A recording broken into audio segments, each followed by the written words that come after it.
بسم اللہ الرحمن الرحیم۔ شروع کرتی ہوں اللہ کے نام سے جو نہایت مہربان رحم کرنے والا ہے۔ واقعہ حضرت خضر علیہ السلام اور ایک بزرگ کا۔ حضرت خضر علیہ السلام اور ایک بزرگ سلطان محمود غزنوی ایک بار دربار میں بیٹھے تھے۔ دربار میں ہزاروں افراد شریک تھے جن میں اولیاء، کتب اور علماء بھی شامل تھے۔ سلطان محمود غزنوی نے سب کو مخاطب کر کے کہا، کیا کوئی شخص مجھے حضرت خضر کی زیارت کرا سکتا ہے؟ سب خاموش رہے۔ دربار میں بیٹھے ایک غریب دیہاتی کھڑا ہوا اور کہنے لگا کہ میں زیارت کرا سکتا ہوں، مگر میری کچھ شرطیں ہیں۔ سلطان محمود غزنوی نے شرط پوچھی تو عرض کرنے لگا، مجھے 6 ماہ دریا کے کنارے چلہ کاٹنا ہوگا، لیکن میں ایک غریب آدمی ہوں، میرے گھر کا خرچہ آپ کو اٹھانا ہوگا۔ سلطان نے شرط منظور کر لی اور اس شخص کو چلہ کرنے کے لیے بھیج دیا اور گھر کا خرچہ بادشاہ کے ذمے ہو گیا۔ 6 ماہ گزرنے کے بعد سلطان محمود غزنوی نے اس شخص کو دربار میں حاضر کیا اور پوچھا تو دیہاتی کہنے لگا، حضور کچھ وظائف الٹے ہو گئے ہیں، لہٰذا 6 ماہ مزید لگیں گے۔ مزید 6 ماہ گزرنے کے بعد سلطان محمود غزنوی نے پھر دربار لگایا اور دربار میں ہزاروں افراد شریک تھے۔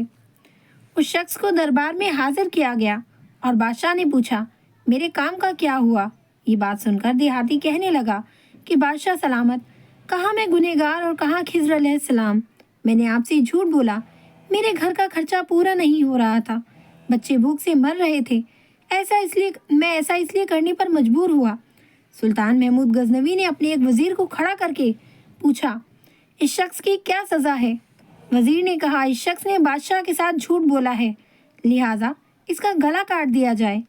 دربار میں ایک نورانی چہرے والے بزرگ تشریف فرما تھے، کہنے لگے، بادشاہ سلامت، اس وزیر نے بالکل ٹھیک کہا۔ بادشاہ نے دوسرے وزیر سے پوچھا کہ آپ بتاؤ۔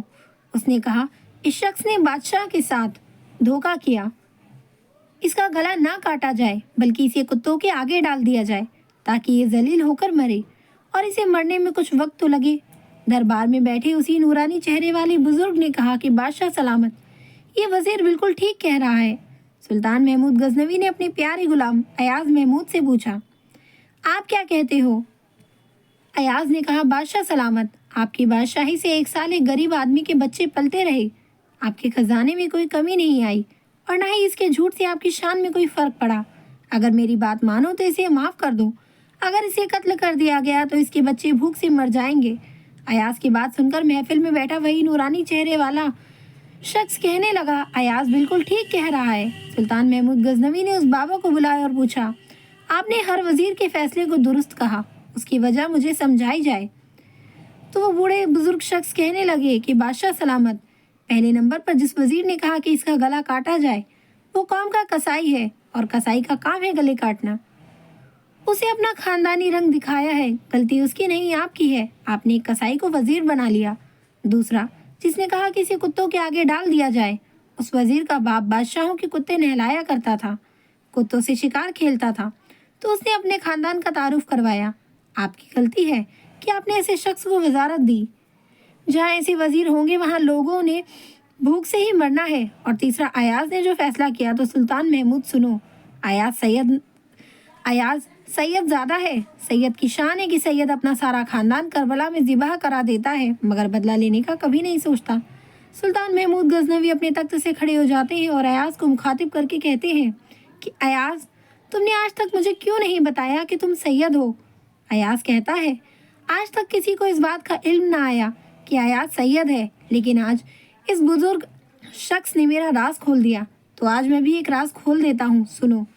اے بادشاہ سلامت اور درباریوں، یہ بابا کوئی اور عام ہستی نہیں بلکہ حضرت خضر علیہ السلام ہے۔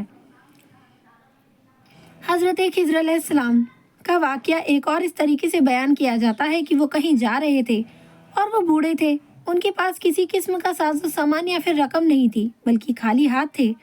راستے میں انہیں ایک فقیر ملا، اس نے حضرت سے کہا، مجھے خدا کے نام پر کچھ دے دو۔ حضرت خضر علیہ السلام نے جواب دیا کہ میرے پاس تو کچھ بھی نہیں ہے۔ اس فقیر نے دوبارہ کہا، مجھے اللہ کے نام پر کچھ دے دو۔ خضر علیہ السلام نے جواب دیا کہ بھائی، میں اسی خدا کا نام لے کر تم سے کہتا ہوں کہ میرے پاس کچھ نہیں ہے، میرے سامنے اتنا عظیم نام نہ لو۔ اس فقیر نے تیسری مرتبہ کہا کہ مجھے اللہ کے نام پر کچھ دے دو،